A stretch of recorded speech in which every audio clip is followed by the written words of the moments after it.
So we've got the Bucks, the Raptors, Pacers, Sixers, and then the Celtics. You see that there, right, Max? Yep. Okay, got the screen in front of you. Yep. Who's the best team in the East? Well, listen, the answer is the Bucks, and they've been the best team wire to wire. And the reason, I think, ultimately is because among similarly talented teams, particularly the well-coached ones, the history of the league has told us the team with the best player is the one that's going to advance. I love Kawhi Leonard. I think because of the ascension of Paul George this year and the way KD just continues to roll along and some hiccups Kawhi had this year, that his stock has fallen a little bit, from maybe as high as number 2 to maybe as low as number 6 or 7 in the league. But the Bucks have, if LeBron has slipped, I'm telling you right now, Antetokounmpo is the best player in the universe. And he's surrounded by shooters, and they're all like 6'8" and 6'10", Mirotic and Lopez, and even Middleton, 6'8", and they play defense. The answer is the Bucks. That's why they have the best record in the league basically the entire year. I'm going to go with the Toronto Raptors. The Bucks are a better defensive team thus far, which is a testament to both Antetokounmpo and Budenholzer. Toronto is a slightly better offense. The Bucks are ranked 6th offensively and defensively. Toronto is ranked 3rd offensively. I think they're like 16th or 17th defensively.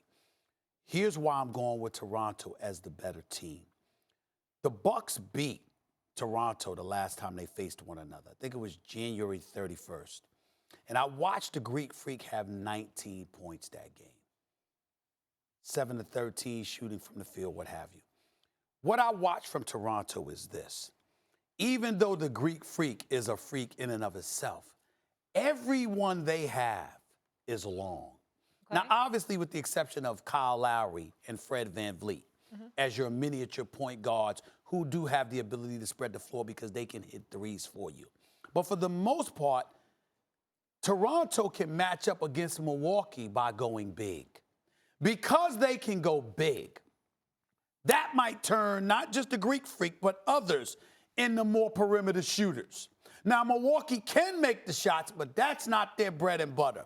Their bread and butter is predicated on the physical dominance of the Greek Freak and how everything breeds from that and feeds off that. Yeah. If there is one team with the personnel physically to somewhat offset that and to make him seem a bit human, Toronto has that capability. This is a debate show. And that's why I feel Toronto is the better team. This is a debate show, and I think that but when you look at Toronto, they have some depth off that bench. Yes. No joke. But I just want to, because you brought it up, when you look at the matchups on those two teams, it's a great point. Both of them at the point guard position, Bledsoe or Brogdon and Kyle Lowry or Van Vliet, those are the only guys who aren't long. And even then, Bledsoe's actually long fingertip to fingertip, right, for a guy his size. But then you have these matchups, Middleton and Danny Green, two long, like 2/3s really, who can shoot and defend. Obviously, Middleton's a better player, but Kawhi versus the Freak, right? Siakam versus Mirotic, tall guys who can bomb from outside, and Mirotic isn't even really healthy yet. Gasol and Lopez, kind of the same. I mean, it's an interesting matchup in terms of size and skill. It's very interesting. It's very compelling. But remember, even though Greek Freak can have the ball, that's not his strength, his bread and butter. You know, so in terms of I'm talking about bringing the ball up, running an offense. He can do it, but that's not really his bread and butter because the ball is coming to him.